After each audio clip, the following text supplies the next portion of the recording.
Hello students, YouTube के इस channel management with DP Singh में आज अपने बीकॉम पार्ट सेकंड के paper principle of marketing management में मार्केटिंग मिक्स विपणन मिश्रण के सेकंड पार्ट को समझने का प्रयास करेंगे, जिसमें अपने एलिमेंट्स और components of marketing mix first part में अपने जो 4 पीस थे उसमें पहला पी प्रोडक्ट मिक्स को समझने का प्रयास किया। अब शेष जो तीनों पीस हैं, जिसमें प्लेस या डिस्ट्रीब्यूशन मिक्स कह दें, तीसरा प्राइस या प्राइस मिक्स मूल्य या मूल्य मिश्रण, और फोर्थ प्रमोशन या प्रमोशन मिक्स कह दें संवर्धन मिश्रण। इन शेष तीनों को प्लेस या डिस्ट्रीब्यूशन, प्राइस और प्रमोशन मिक्स, इनको समझने का प्रयास करेंगे। तो प्रोडक्ट मिक्स उत्पाद मिश्रण के बाद जो दूसरा घटक आता है कंपोनेंट्स में, वो आता है प्लेस, जिसको अपने डिस्ट्रीब्यूशन मिक्स के नाम से भी जानते हैं, प्लेस या डिस्ट्रीब्यूशन मिक्स। अब देखिए, किसी भी प्रोडक्ट को बाज़ार में उतारने के बाद या उतारने से पहले हमें उसके डिस्ट्रीब्यूशन सिस्टम को निर्धारित करना पड़ता है, अर्थात उसकी वितरण व्यवस्था को और उससे संबंधित बातों को हमें तय करना पड़ता है, उसके संबंधित विभिन्न प्रकार की नीतियों का निर्धारण करना पड़ता है।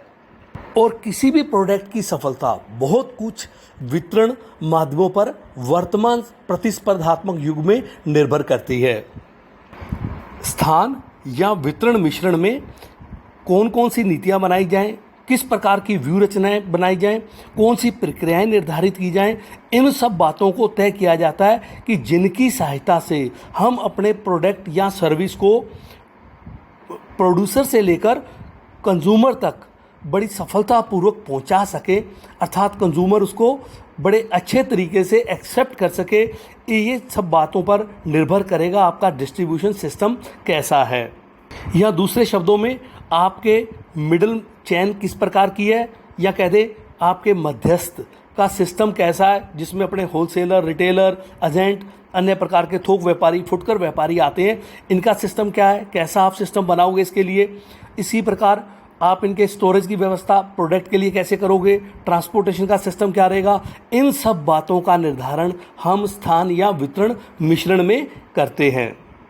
स्टूडेंट्स, कई बार आपने देखा होगा कि बाज़ार में प्रोडक्ट बहुत अच्छा आपको दिखाई देता है, लेकिन आप कई बार उसकी इसलिए नकार देते हैं कि वास्तव में इसका आफ्टर सेल सर्विस सिस्टम ठीक नहीं है, या उसका सर्विस सेंटर शहर में उपलब्ध नहीं है, या वो खुद जो उसका डेमो सिस्टम है वो शहर से दूर बना दिया गया, उसका जो शोरूम कह दें या एक्सक्लूसिव शोरूम कह दें, वो शहर से काफ़ी दूर होता है। इस कारण से भी कई बार आप उस प्रोडक्ट को अच्छा मानते हुए खरीदने से आप मना कर देते हैं। और कई बार इसके विपरीत होता है, प्रोडक्ट कुछ हल्का होता है, उसके बावजूद उसकी आफ्टर सेल सर्विस सेंटर या अन्य प्रकार की सेवाएं इस पर इतनी अधिक अच्छी होती हैं कि आप उसके कुछ कमी के बावजूद भी उसको खरीदने को तैयार हो जाते हैं। तो इसलिए किसी भी प्रोडक्ट या सर्विस के लिए जो उसका डिस्ट्रीब्यूशन सिस्टम है, ये बहुत महत्वपूर्ण होता है, अर्थात उसकी सेल पर इसका बहुत अधिक इफेक्ट पड़ता है। आइए अब देखते हैं कि प्लेस या डिस्ट्रीब्यूशन मिक्स में कौन कौन से सब फैक्टर हैं। तो सबसे पहला आता है एरिया ऑफ डिस्ट्रीब्यूशन, कि आपका वितरण का क्षेत्र कैसा है। दूसरा इसमें आता है टाइप्स ऑफ मिडलमैन, कि आपके मध्यस्थ किस प्रकार के हैं, आप कौन सी चेन सिस्टम को इसके लिए तैयार करेंगे, किसको अडॉप्ट करेंगे, जिसके माध्यम से माल उत्पादक से उपभोक्ता तक पहुंचाया जाएगा। इसके पश्चात आता है लोकेशन और स्टेटस ऑफ मिडलमैन, कि आपके मध्यस्थ किस प्रकार के हैं, उनकी स्थान की स्थिति क्या है, और वो किस प्रकार से अपनी सेवाएं दे रहे हैं, और उनका कितना अनुभव है। ये बहुत कुछ निर्भर करेगा कि आपको प्रोडक्ट को किस प्रकार से वो बाज़ार में उतारते हैं या विक्रय करते हैं। नेक्स्ट इसी प्रकार आता है रिलेशन ऑफ मिडलमैन, अर्थात मध्यस्थों से संबंध, ग्राहकों के, उत्पादकों के कैसे हैं। इस बात को भी हमें वितरण के क्षेत्र को निर्धारित करते हुए, विपणन मिश्रण तैयार करते हुए, वितरण का मिश्रण जब हम तैयार करेंगे तो उसको मद्देनज़र रखा जाएगा। इन्वेंट्री सिस्टम कैसा है, ट्रांसपोर्टेशन सिस्टम कैसा है इनका, स्टोरेज सिस्टम कैसा है, और किस प्रकार से ऑर्डर का आदान प्रदान होगा, किस प्रकार से ऑर्डर की सप्लाई की जाएगी। तो इन सब कंपोनेंट्स को हम निर्धारित करेंगे, पहले तय करेंगे, जिसके बेस पर हमारा हम कह दें वितरण मिश्रण या स्थान मिश्रण तैयार होगा। इन सब बातों को निर्धारित करने के पश्चात ही हम किसी भी उत्पाद को बाज़ार में भेजने के लिए कुछ निश्चित प्रक्रिया अपना सकते हैं। थर्ड आता है मूल्य मिश्रण। जो थर्ड पी आता है हमारा प्राइस और प्राइस मिक्स। किसी भी प्रोडक्ट का या किसी भी हम कह दें विपणन मिश्रण का सबसे महत्वपूर्ण एक जो फैक्टर होता है वो होता है उस प्रोडक्ट का मूल्य। प्राइस से हमारा तात्पर्य ऐसी राशि से है, ऐसी अमाउंट से है जो विक्रेता अपने प्रोडक्ट के बदले में प्राप्त करता है। और मूल्य निर्धारण करने के लिए भी हमें नीतियाँ निर्धारित करनी होती हैं। इसके लिए मेथड तय करने होते हैं, किन विधियों से हम मूल्य का निर्धारण करेंगे और हमारी व्यू रचना क्या होगी, बाज़ार में हमारा प्रतिस्पर्धा कैसी है, किस स्तर की है, और बाज़ार में हमारे जो प्रतिस्पर्धात्मक उत्पाद हैं वो कैसे हैं, उनका मूल्य कितना है। इन सब बातों को मद्देनज़र रखते हुए हम अपने मूल्य से संबंधित विभिन्न प्रकार की नीतियों, विधियों और व्यू रचनाओं को निर्धारित करेंगे। तो इसमें कौन कौन से सब कंपोनेंट्स हैं, आइए इन्हें देखते हैं। तो प्राइस पॉलिसीज़ हमें निर्धारित करने पड़ेगी, मूल्य नीति। इसी प्रकार मूल्य सूची प्राइस इंडेक्स। इसके साथ साथ थर्ड जो आएगा हमें प्रॉफिट रेशो क्या रहेगा हमारा, इस बात को हमें निर्धारित करना पड़ेगा।